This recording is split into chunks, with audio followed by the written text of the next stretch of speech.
Welcome to City Club Missoula. We're going to get started. I'm Susan Hay-Patrick, Vice President of the Board of City Club Missoula. I know some of you from my day job as CEO of United Way of Missoula County. I'm filling in for our president, Heidi Starrett, who is vacationing in Italy, which, believe me, none of us want to hear, right? But we're so glad to see you here today in flood season to talk about fire season. We meet monthly to discuss topics, learn about and discuss topics of interest to our community, and certainly fire season qualifies. City Club is made possible in large part by our generous sponsors who are listed on the table tents on your tables, and also we have a slide that you might have seen with their logos. We're really grateful to all of them. If any of you are interested in sponsorship or in membership in City Club Missoula, please speak to either one of the gentlemen at the back, Robert Giblin and Eric Legvold, who keep the wheels on the City Club bus. And also, please congratulate them. These gentlemen just completed their MBAs at the University of Montana last week.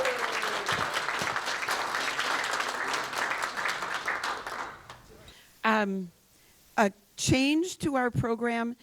Next month, we're meeting on June 19, not the second Monday, but the third Monday of the month, Monday, June 19. We have Jeff Mao, the superintendent of Glacier National Park, speaking to us. We think one other speaker as well, but she's not confirmed, but a wonderful opportunity to hear about the impact of the park on tourism in western Montana, to hear about things like grizzly bear recovery, Sperry Chalet rebuild. I think it'll be a really great opportunity to hear from one of the superintendents of our premier national parks. Just a reminder that before I introduce our introducer, that the City Club format is you will hear from our panel from now until about 12:30.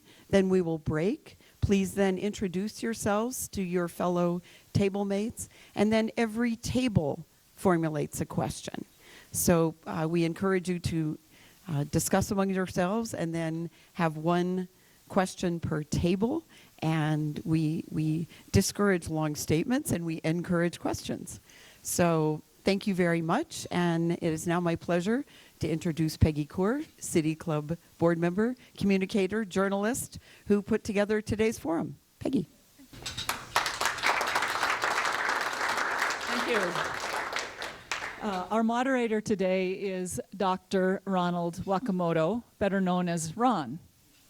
And Ron is a retired University of Montana professor of forestry. He has had I will say, a storied national and international career in the area of wildfires and wildfire management. And I could think of no better person to moderate today's forum. Ron joined the University of Montana in 1982. He retired several years ago, and he continues to teach and do research in wildfires.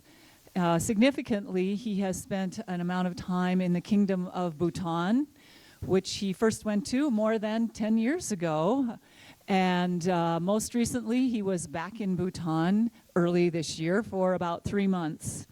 And when I asked him what he was doing in Bhutan, he, in his words, was riding elephants, teaching about fire, and setting fires. Actually setting controlled fires in the capital of Bhutan. As I said, I can think of no one more qualified to moderate and add to our discussion today than Ron Wakimoto.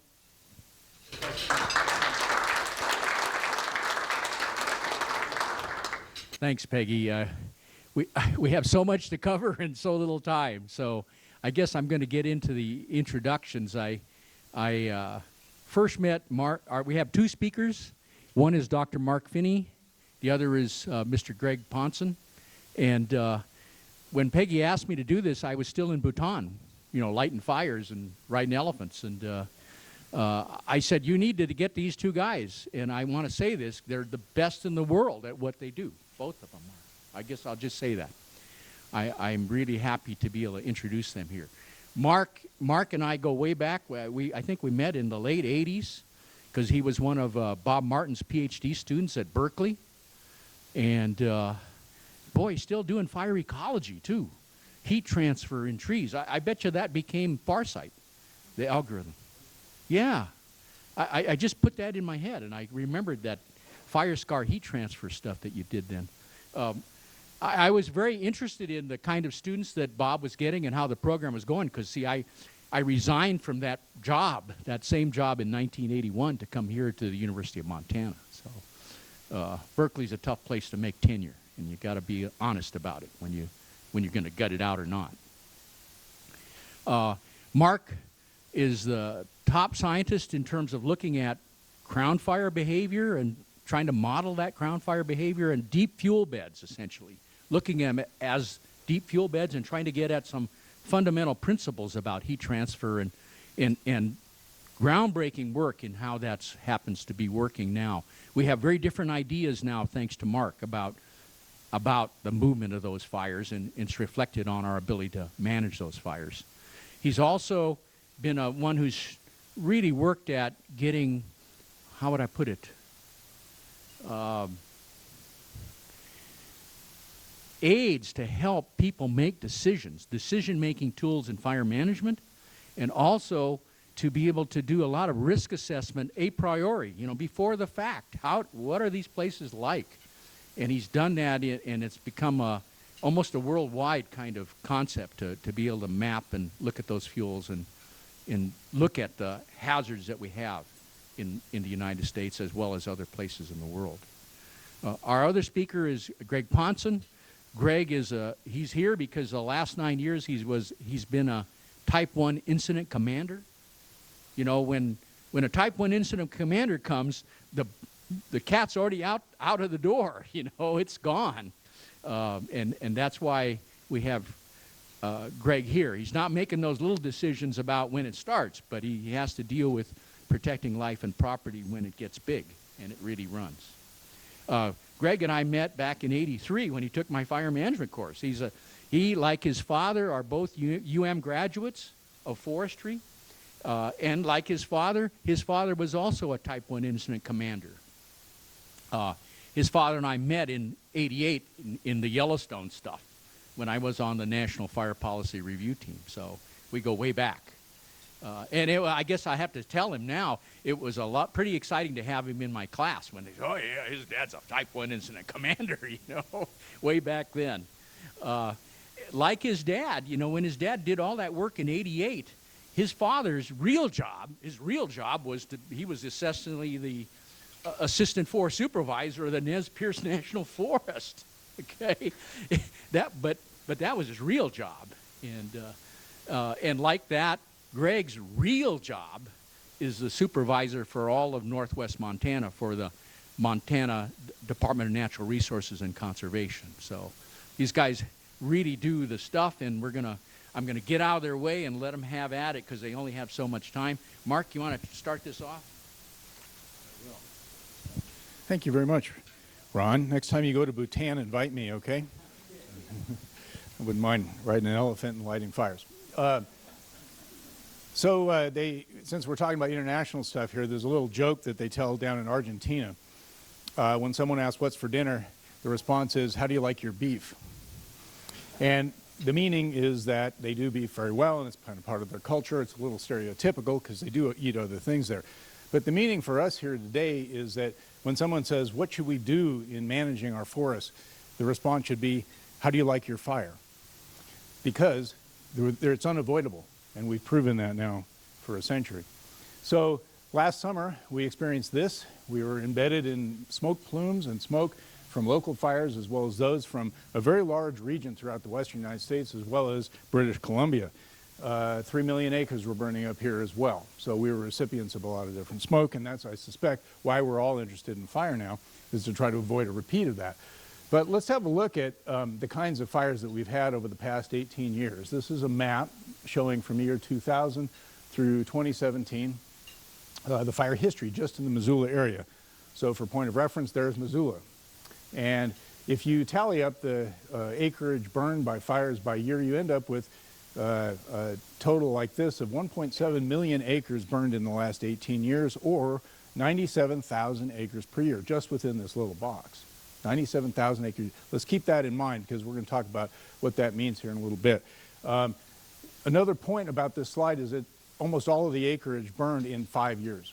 There were 5 years, not equally dispersed throughout every year, but big years in 2000, 03, 07, 2012, and of course 2017, okay? 5 big years, 97,000 acres per year on average.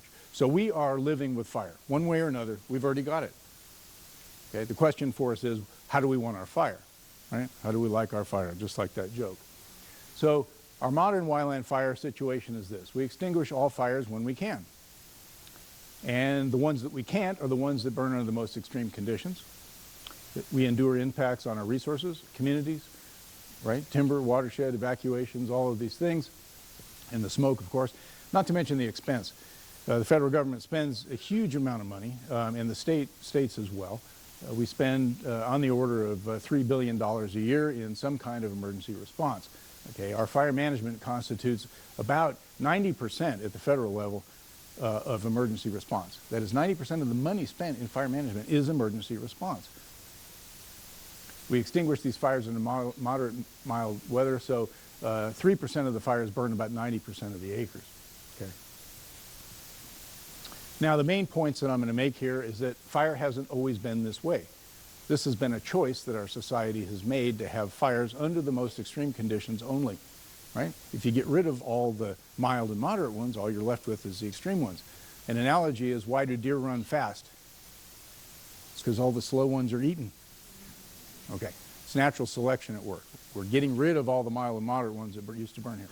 Okay, we have the solid science. It's a century old, solid science of fire behavior and fuel management that tells us that there are alternatives should we choose to use them. And so far we haven't really chosen to do that on a significant level, right? Because we're preoccupied with emergency response, waiting for fires, thanks Ron, waiting for fires to start and then responding to them. All right, so let's look at a little bit of the history. Like I said, fires haven't always been this way. In the beginning, if you will, before the 1900s and before the Forest Service, there was something called the Forest Reserves. The Forest Reserves, all these little green patches here, were areas set aside, and they were inventoried by people riding around on horseback looking at what was in there. Okay, and a couple to note here, one is the Lewis and Clark Reserve, and the other one is the Bitterroot Forest Reserve, and we'll look a little more closely at those. But one of the things that they looked at here was wildland fire. What kind of fire influence did they see? So remember, 1888 to 1905. And so this is a map from Ayers, 1900. And just to point out some reference points, we got Augusta over here, Seeley Lake is over in here. The main point of this map on the Lewis and Clark Reserve is these vertically hatched areas showing areas that had recently been burned. Okay, and they tried to estimate the dates of it, but the fact is evidence of fire was absolutely everywhere in around 1900. Very, very extensive. But we had forests like this. So if you find this incongruous, right, that we had all this fire, yet we had very large diameter trees spread everywhere at the low elevations. You notice the understory here is grass and litter and herbaceous material, not a lot of understory development, not a lot of dead and down woody fuel there. So this is yellow pine on the shore of Placid Lake. This is yellow pine near Holland's Ranch. So lots of fire, but lots of trees. And here's larch and yellow pine, red fir. They call it red fir. It's Douglas fir. What do you see, right? Even as you go up in elevation, the mixed conifer forest, you end up with large trees and grassy and herbaceous understory, right? In Leeburg, on the Bitterroot Forest Reserves, similar kind of a map. All those hatched areas are areas that had been recently burned. It doesn't mean destroyed. It means it had recent evidence of fire. And so just to point a few things out, there's the Bitterroot front, right? Low elevations, all that hatching shows very recent fire in the ponderosa pine zone. But lots of other fire everywhere else. And this picture comes from Leeburg's report. Big ponderosa pine trees, probably a few Douglas fir in there, but grassy understory, very little other fuel. So why is that? We had a lot of fire at the low elevations and the high elevations, but we had a lot of big trees. Well, it's mainly because these historic fires were primarily low intensity. They were fairly frequent. They reduced fuel loadings, and they had very low emissions because there just isn't the fuel to consume, right? So we're worried about smoke. We have a lot of smoke these days whenever we have prescribed fires because there's lots of fuel out there. There's lots of stumps. There's lots of dead and down woody material, lots of litter and duff.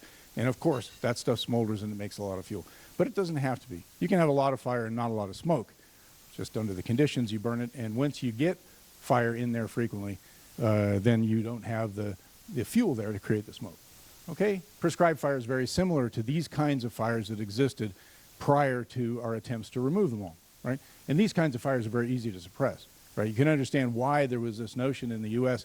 that we could get rid of all the fire, right? It was easy to get rid of fires like this and fuels like that. It's just not easy to get rid of them all, right? And especially when you make more fuel by removing the mild and moderate fires.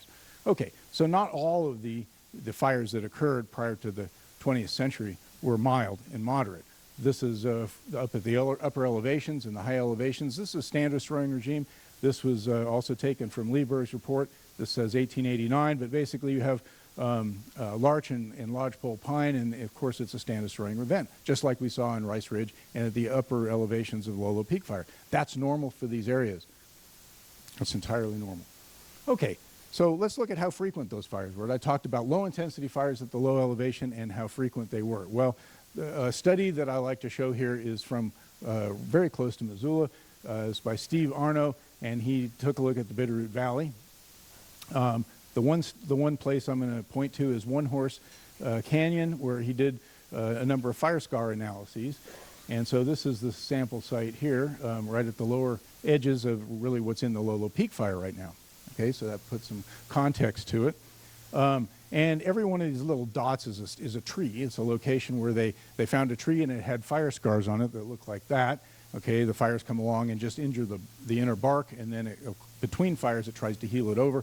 And so over time you end up with this nice chronology of lots of different fires that can be dated, and you can see the intervals in between them.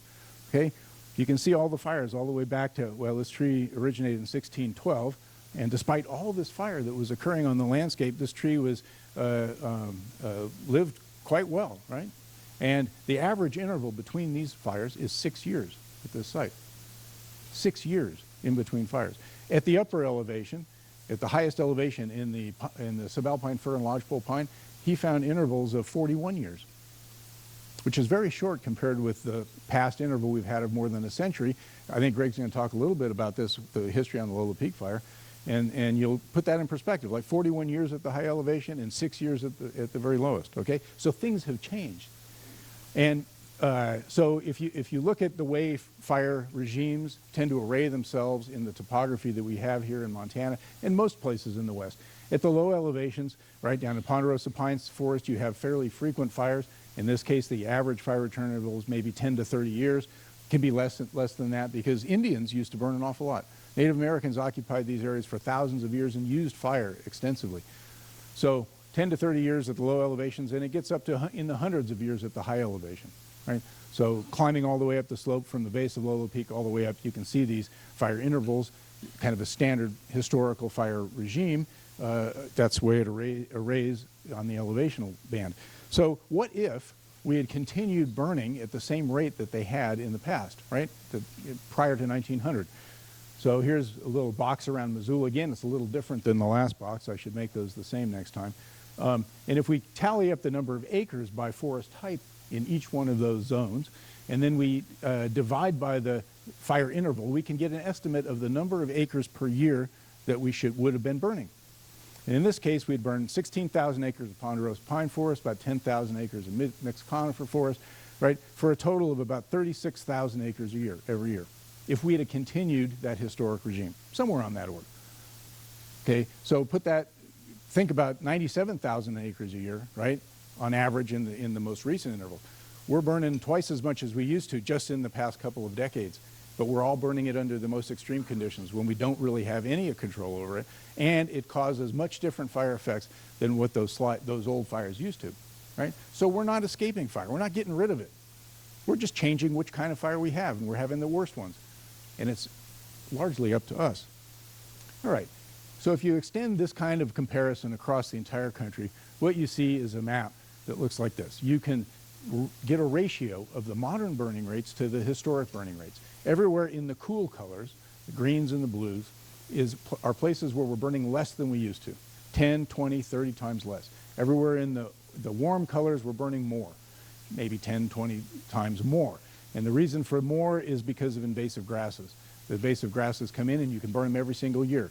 Before, the fuel continuities, for example, in sagebrush and in pinyon juniper, it couldn't sustain a fire every single year. It would take decades or maybe even a century before you had another fire.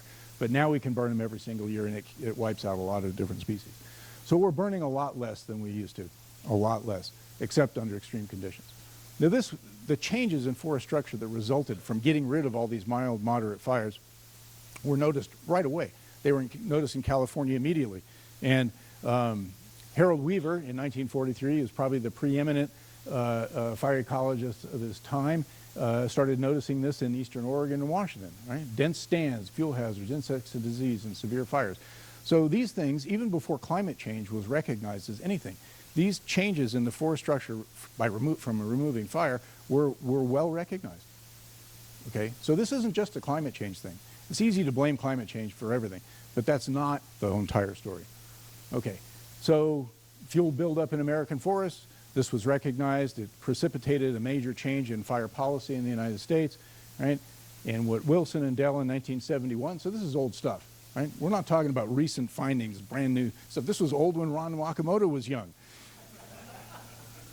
Prescribed fire, fuel treatment, communication with the public. That's what we're doing here. The public must be made aware of the conflagration potential of forest fuel buildup, the need for treatment measures to reduce or eliminate this hazard, and the role of prescribed fire as an ecological tool. This is old stuff, you know. It really should be part of everybody's discussion. So the science of fuel management is also old. There's stacks and stacks and stacks of all this stuff that we've collected. Over the years. And I'll just go through one example of this because we just don't have the time. But all of the literature on fuel treatment says about the same thing. Fire is the essential ingredient in fuel treatment. If you don't have fire as part of your fuel treatment, you don't have a fuel treatment. Okay, and I'll explain why very briefly. But fire, good fire, prevents bad fires. This has been known forever. Right? That's why we do burnout operations in wildfire suppression. This is why we use prescribed fire whenever we can in the southeast, because it's so darn effective. We need to use it a lot more in the west. So fire is the essential ingredient in fuel treatment. You can thin, but you got to have fire. We'll go through that very briefly. Here's just one study that I participated in years ago, but it's a very dramatic example of the effect of burning compared with just thinning. These are satellite images of rodeo and Chetasky fires in Arizona burning across the Mogollon Rim. Combined, they burned 460,000 acres. It's a huge fire. The only places that you see moderation of fire behavior is where these prescribed burn units used to occur. Okay, have a look real quick here. These holes, there are holes and kind of interesting dents and flattening of the movement of these fires, and it's because they whacked into these areas that have been recently prescribed burn. Just for reference, this is about 5,000 acres, each one of these units. And when I asked them, I said, how do you burn 5,000 acres in one unit? They said, with matches. I said, what do you mean with matches? Because I was thinking, how are they going to carry all that drip torch fuel? Well, I didn't do that. I said, maybe they did it with a helicopter. No. They went through the woods and they just flicked matches out, and all the little spot fires coalesced until they got the coverage over a couple of weeks. So this is a low-tech solution, folks. We don't need satellites and air tankers and all the other trappings of modern fire management in order to manage fire very, very effectively. We need matches. Okay, and so this is a fire severity map of the rodeo Chetasky fires after they burned together. You notice all the green areas in there. The only place in there that's green is where they had recent prescribed burns in the last decade. The other interesting thing is this entire area within this black polygon, that's all designated commercial forest, meaning that they had managed pretty much every stick in there. They've been thinning and managing and cutting everything in there for decades and decades and decades. Yet the only places that this fire moderated was where it hit these prescribed fire units. All right, there's just a picture. So logging, thinning, mechanical, if you listen to the elected officials and politicians these days, what you hear is the need for a lot more thinning, a lot more harvesting. But they need to be talking more about the need for fire to go along with that. So the bottom line is logging and thinning is often necessary, but alone it's not sufficient. You can see that. This is the Rice Ridge fire. Look at all this checkerboard here. This checkerboard, every other section was cut. every other section. And you'd think that if thinning and harvesting alone would have an effect on wildfires, then certainly if you manage 50% of the landscape, you would see a dramatic effect. Nope, you'd be wrong. This fire cruised right down through all this checkerboard, very, very unabated. It didn't really make any difference to the spread of the fire. Certainly different amount of fuel there, different kinds of severity, but it didn't check the movement of the fire. Okay, same way here, Lolo Peak fire is on the north flank. There's checkerboard. Jocko Lakes fire, 2007, was threatening Seeley Lake for a while, right? A big fire. It burned through a heck of a lot of checkerboard. Made no difference. The only place where it held up is where it banged into the Bulls Meadow fire from 4 years earlier, right? These kind of match up, kind of hand in glove, because this fire removed fuels that this fire depended on. Okay, so the central role of fire on fuels is this. It removes surface fuels that wildfires depend on, the non-merchantable stuff. Logging is called logging for a reason, because it removes logs. What's going to remove all the other stuff that helps feed wildfires? Duff and litter, rotten wood. It's receptive for embers. Scorch and kill the lower limbs of residual trees, top-kill brush species, right? What's going to do that? Logging's not going to do that. Removing logs doesn't change the fuel complex that sustains the movement of and behavior of wildfires. So why are we talking only about logging? We need fire. Fire is the essential feature of fuel treatments. So almost done here. This has not gone unrecognized. It's been widely recognized, in fact, by professionals in the fire ecology and fire sciences for a very long time. But recently, in Washington State, given their disastrous fire season in 2015, they've actually come up with a 20-year strategy, a forest health strategic plan that involves mechanical treatments and prescribed fire. And they're endeavoring to remove a lot of the obstacles, regulatory obstacles, legislative, legal obstacles to getting a lot more prescribed fire out there, like air quality. Look at this. This was February 2018. There was an important report that came out from a group that advises California government.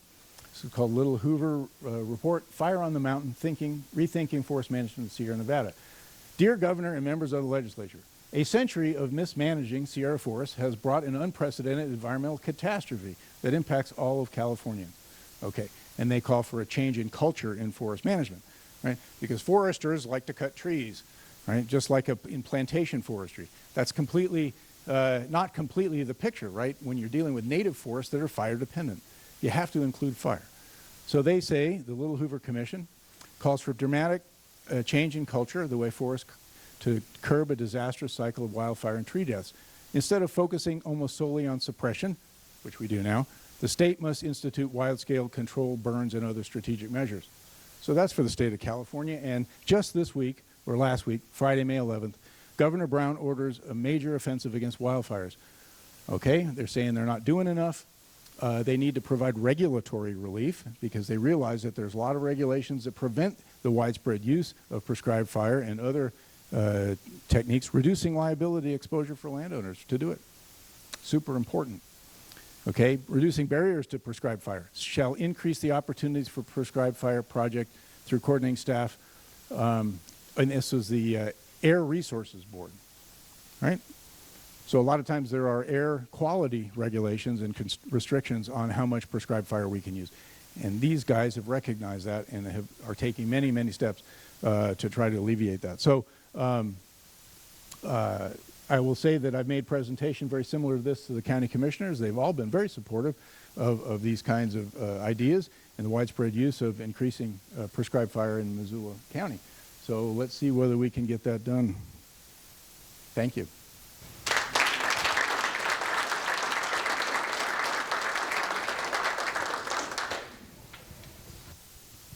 Okay, while we get the next PowerPoint pulled up here, I'll go ahead and introduce myself again real briefly. Greg Poncin, my day job, I'm the area manager for the Northwestern Land Office, but I'm not here talking as a DNRC employee. I'm here talking as a National Incident Commander, and that's important because I have to say that so that I am free to say what I feel like I need to say to you all. That's my get out of jail free card, I guess, if you will. But And like Ron said, the last 9 years I've been an incident commander for one of the 2 Type 1 teams in the Northern Rockies, and stepped down this year. Mike Gokachia, the fire staff on the Beaverhead Deer Lodge, will be taking the team next year, so I'm kind of looking forward to having my summers back a little bit. So let's jump in, and I want to talk about some context because I'm honored to be a part of the discussion. I am not going to give you a lot of answers, okay? My goal here is to help you maybe ask better questions. And so we'll see how we do by the end of this. But context-wise, and I'll just start in the Northern Rockies, which is northern Idaho, Montana, and North Dakota. Well, nationally, and let me start at the broad scale. Nationally, in fact, since we've started keeping records, in the Wildland Fire Service, about 17 firefighters die every year. Every year. We have not been able to significantly lower that. Okay, so just keep that in the back of your mind. In the Northern Rockies last year, we had, as you all know, a very busy season. We burned 1.5 million acres. Our average is about 500,000, so 3 times the normal average. We had 3,900 fires. We average about 3,000 fires, so a third again as many fires.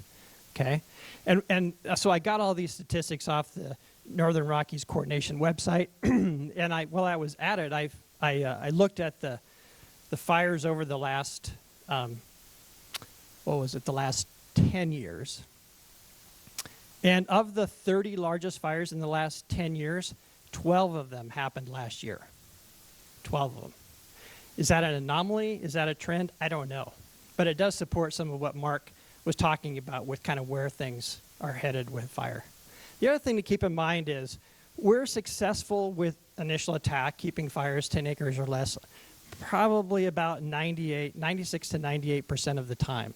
So we're talking about a small percentage of the fires that are really the large problem. In fact, and I think Mark alluded to this in his presentation, I've heard that 2% of the fires cost 80% of that nearly $3 billion we spend every year on fires.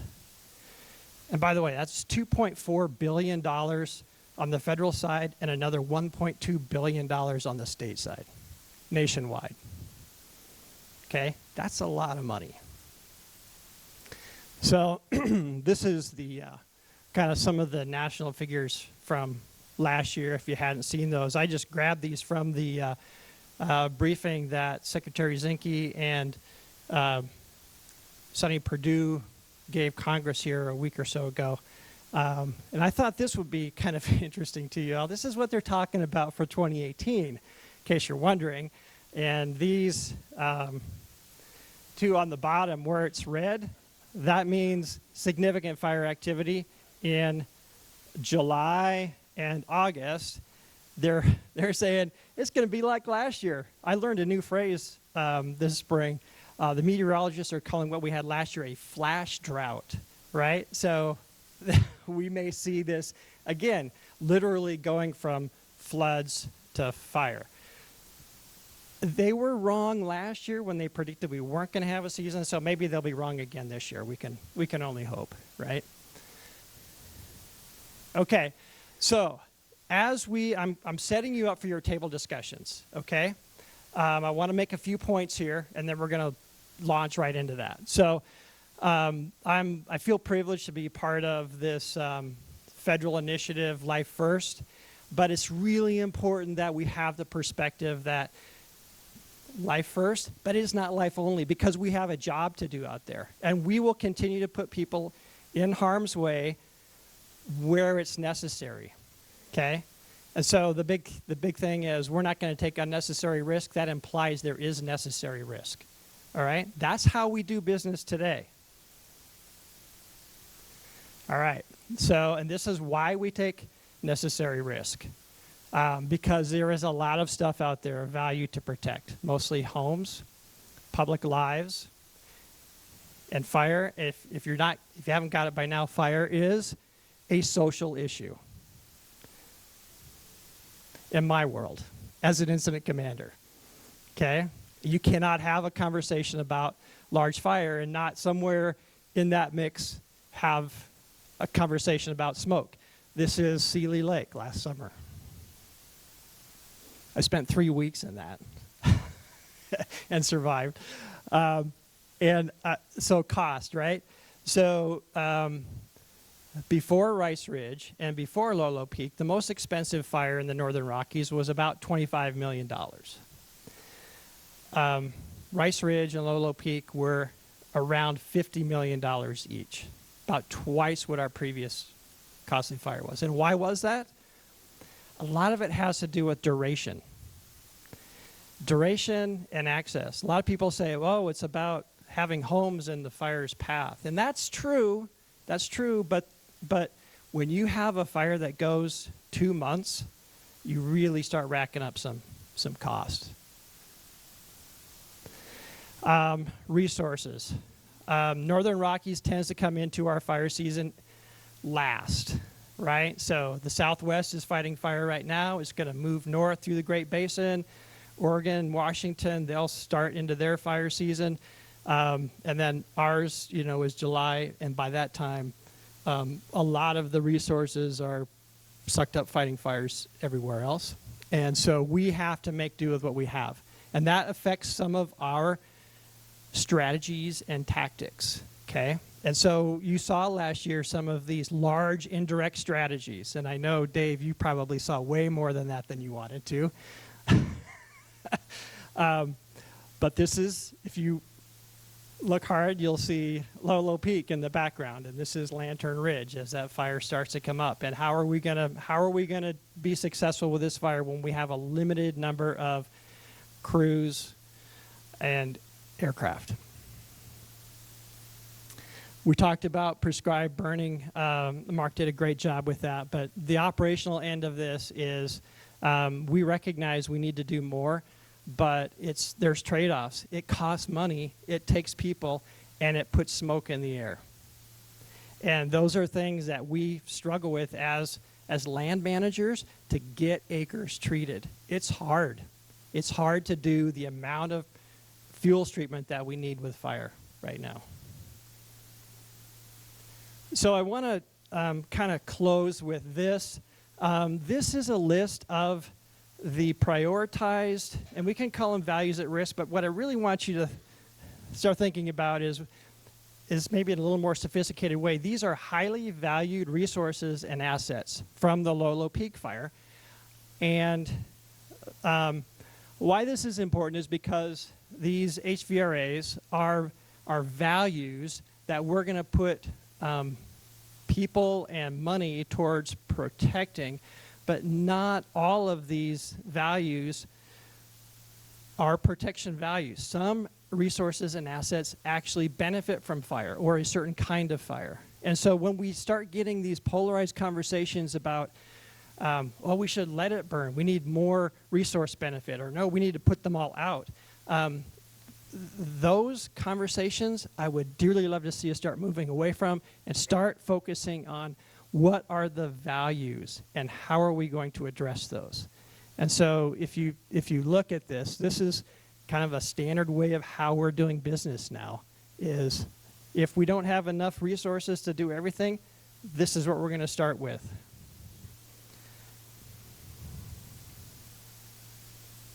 Okay, so in closing, I just want to throw a couple things out there for you to think about.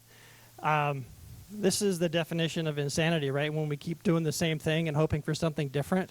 But we have these, this cultural attachment to certain procedures and processes for how we address fire. Should we back up and relook at that? I don't know. The increasing complexities of large fire we know about land fragmentation, different ownerships and smaller ownerships, but the social fragmentation is also something we're starting to see more of. Different value sets that are coming into the conversation about what we should do with this. And then ecological patience versus the social impatience. So in the fire business, we're all about objectives. And objectives drive everything we do, but they're not all created equal. Some of them we're going to be more successful with than others. And some of them are just as worthy, but we like I said, when we can't get the resources we need to do a certain thing, sometimes you have to look at low-hanging fruit. And so that has, I think, a place in the conversation about we're not going to be able to do everything, but what if we can do some things about certain, even if it's not the top priority? Okay? So that's what I mean when we talk about what's the probability of success here? Doing what we can with what we have where we're at. Okay? And with that, I'm going to close, and I think it's time for some conversation.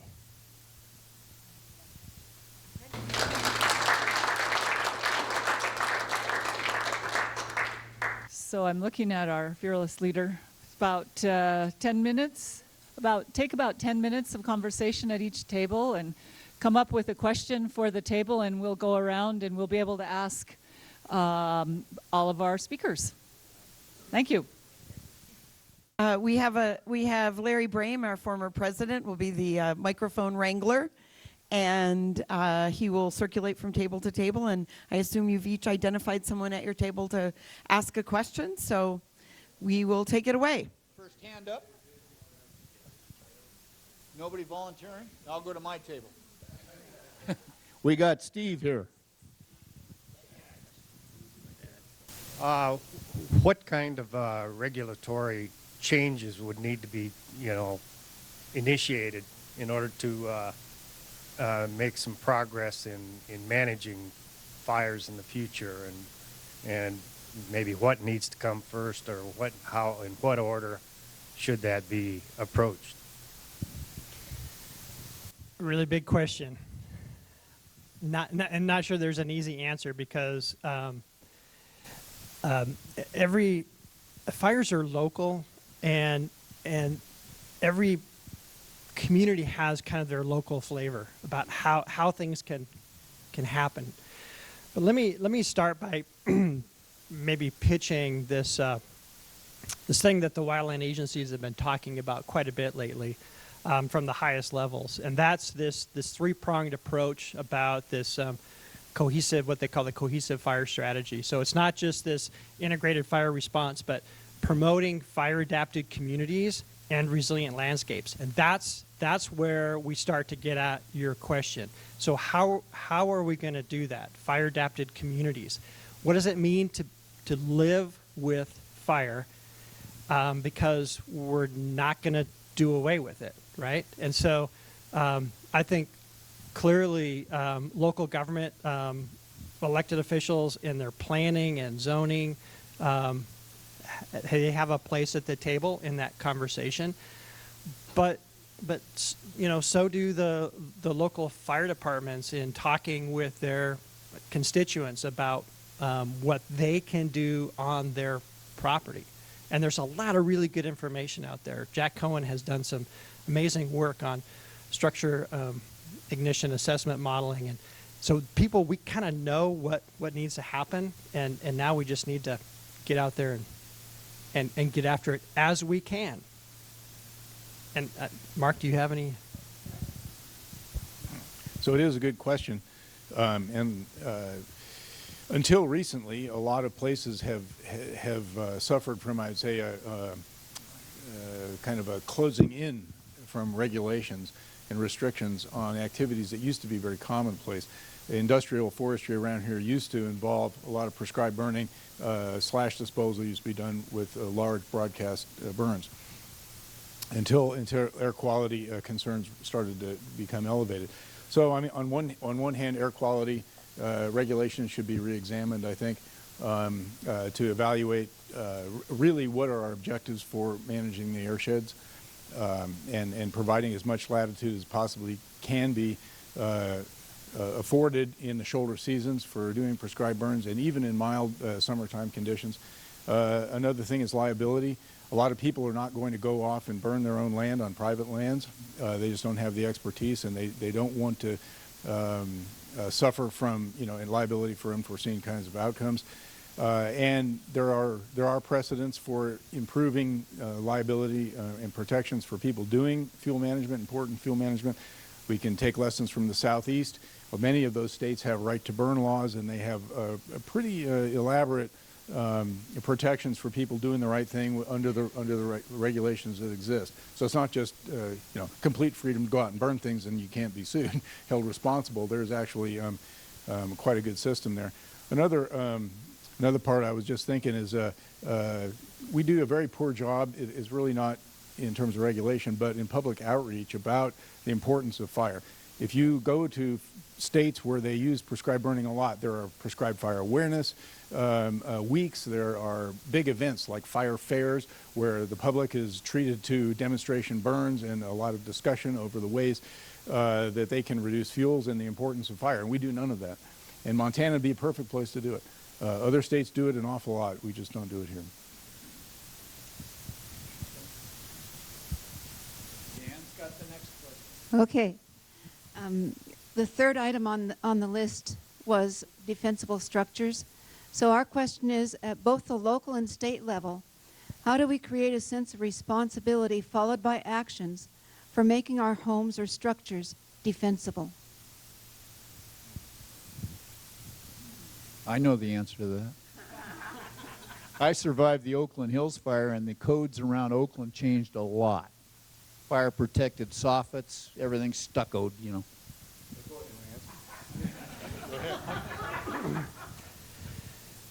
That is one approach. The regulation, you have to do it. But in addition to that approach, I would like to see us where these homeowners understand that, have that sense of responsibility for living in those fuels, and that not only are they helping themselves by making their homes more fire safe, but they're not requiring firefighters, either the local volunteer firefighters or the wildland firefighters, go into a hazardous situation to save their property that they could have dealt with earlier. And so, again, for me, part of this is in the conversation. People who live here, out in these wildland urban interface, have to understand that they have a responsibility to do something about that. And there is a tremendous teachable moment right now, certainly for the people in the, the Missoula, Lolo, Seeley Lake area who had to endure all of this. It's like, wow, I don't want to have to go through that again. The thing we see, though, is that it goes away for 5, 10, 20 years, and they forget about it. And it's like, oh, that's not really that important. We have to keep the dialogue going so that it is important. I could just add one more thing to that reply there, and that is maintenance. No matter what happens, it's important to maintain these conditions around the house, and in terms of the vegetation as well as the structure. So as a lot of the research has shown, ember attack on homes exploits a lot of very fine scale weaknesses, whether it's just a separation between the boards in a deck or a welcome mat or a bird feeder, very small things like that. If the house is unattended or unprotected by firefighters, is a weakness that becomes fatal to those houses. So it's not just about construction standards, it's about continual maintenance and thinking about fire in a fire-prone environment continuously, not just once every 20 years or when there's a big fire.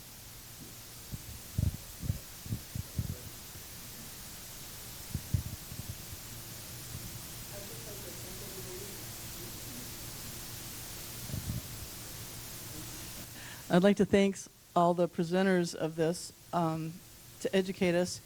What I've noticed, I'm a representative running for House District 92, and this is very pertinent in my district because it runs from East Missoula to Clinton and all the way up to Condon. So in our southern corridor, we get the smoke, which is a health concern, and in the northern section, we get the actual fire on the ground.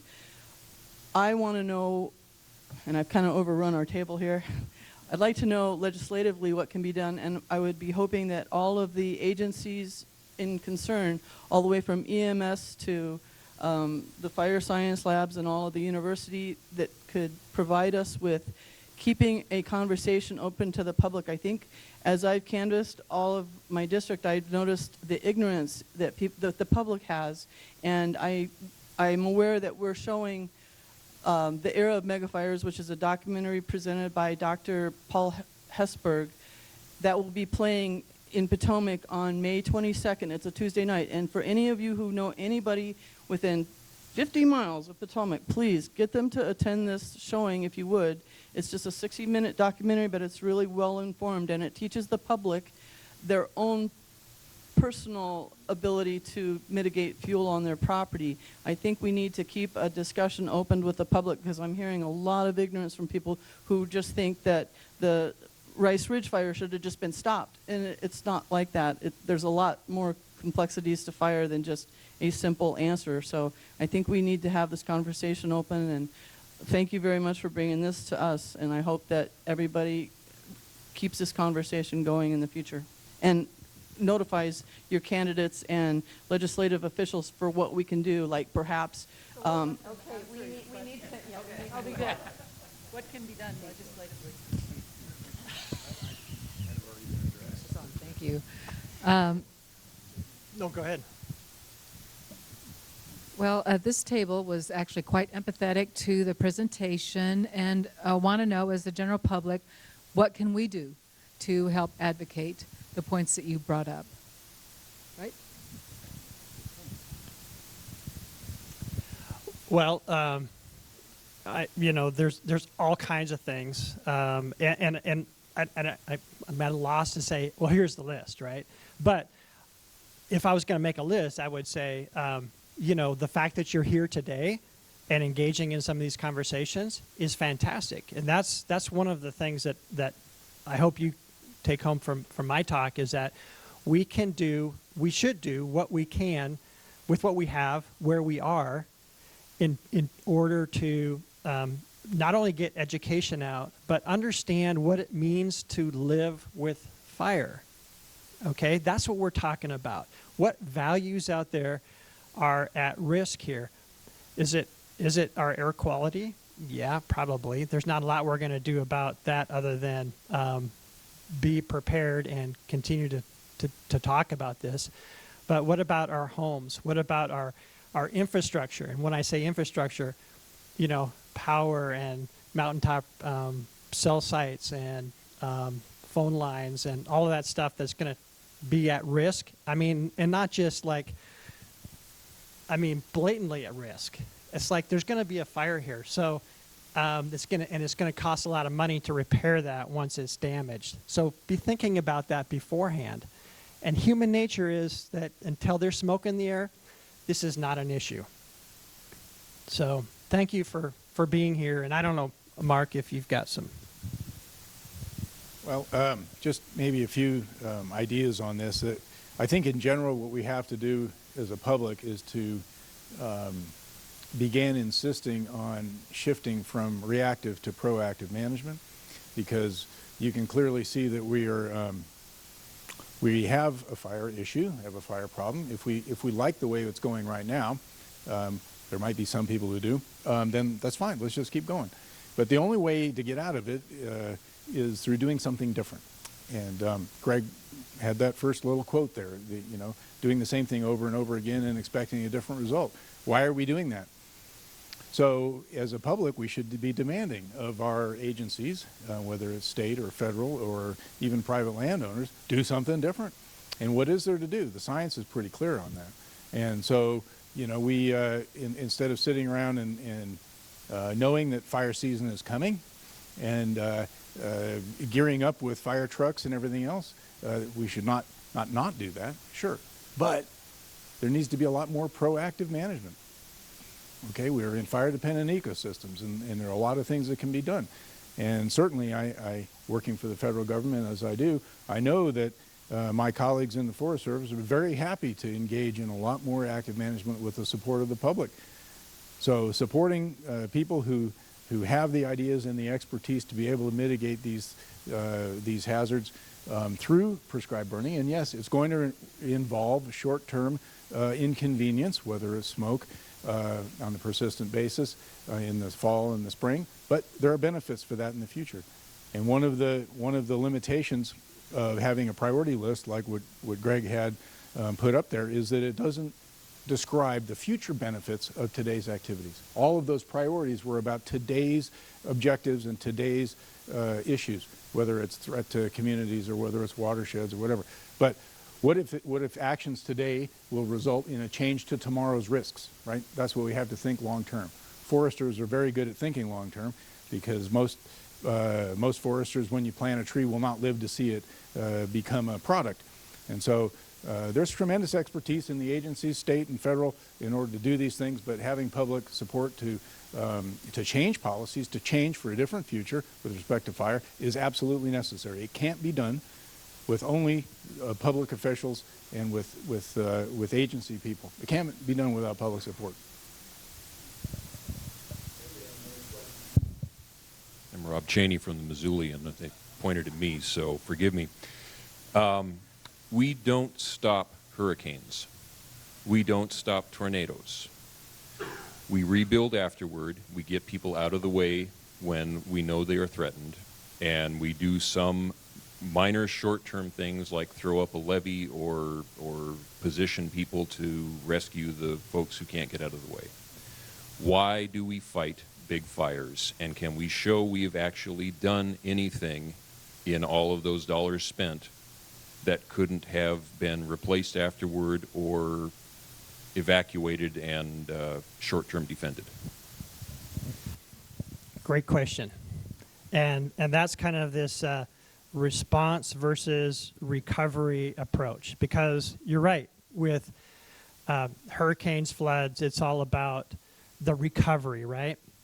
But we have, and this goes back to what I was talking about with this culture that we have, that we think we can address the threat of damaging wildfires by putting them all out. In fact, we're very successful with that. We do it 96 to 98% of the time, right? And I think there's a place for that. There's a place for putting those fires out that have clear potential to damage values. But as hard as we try, it'd be nice if I was wrong, but I'm going to go on record as saying we will never get 100%. That history shows, right? That we continue to deal with large fires somewhere in the West every year. And in response to those, we kill people and we spend billions of dollars. Now, we don't kill people. Firefighters are killed. That's a very personal thing for me. And so you'll hear people say, oh, we do not. Firefighters are killed doing this job. And I think Mark said it, if we're okay with that, we can continue on this path. But I think there's a growing concern that we're not okay with this.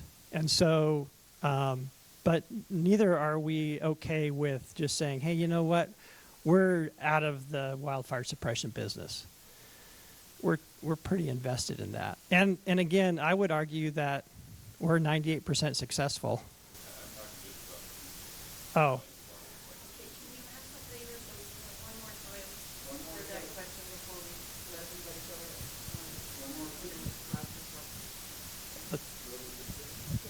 So, quick question. How do you get the public, the general public, to agree to the prescribed burns, given what had happened at Los Alamos, stuff in Colorado? I mean, I'm all for prescribed burns, but I also was a firefighter for 13 years, and I know what happened. So how do you get past that when you're preaching? So I'd like to address that. It's a good question because it's interesting how worried people are about prescribed burning compared to wildfires. Why is that? Is that because there's someone to blame for a prescribed burn? I don't know. I mean, you know, we seem to be quite satisfied with having whatever destruction we get from wildfires. Not necessarily satisfied with the outcome, but satisfied that we did everything we could. And so somehow that makes it all right, you know? And the thing is, it comes down to, for me, down to the lack of realization by the public that we don't have a choice about fire. We have a choice to when to have it and what kind to have, but not whether to have it or not. And so certainly there are mistakes and unanticipated outcomes of prescribed burning, for sure. But wouldn't you rather have take the chance on doing that, given that the chances of that are low and that fire resources, responding resources, are available during those times when they're not during wildfires? One of the facts about large wildfires is that when they expose many structures all at once, there are not enough fire suppression resources to go around. Okay, so for protecting homes or protecting property, you're going to expose so many more resources than you have firefighting apparatus to attend to. So this is one reason there's such high home loss in these large wildfire events. So wouldn't you rather take the chance on having prescribed burning when there are firefighting resources around to respond to it and it's planned, even if things occasionally, and a very rare, it's less than 2% escape. Anyway, it's just, how do you want your fire, right? It's, how do you want it? Thank you all very much, panelists, for a fascinating presentation. And thank all of you for being here. We always break promptly at 1, but maybe you could stay around for a few minutes. Remember, despite the slide saying June 11, it's June 19, right? Is that? Yeah. That's a Tuesday, June 18th. June 18th. Calendar challenged. Jeff Mao from Glacier National Park. So thank you all and have a great rest of your day.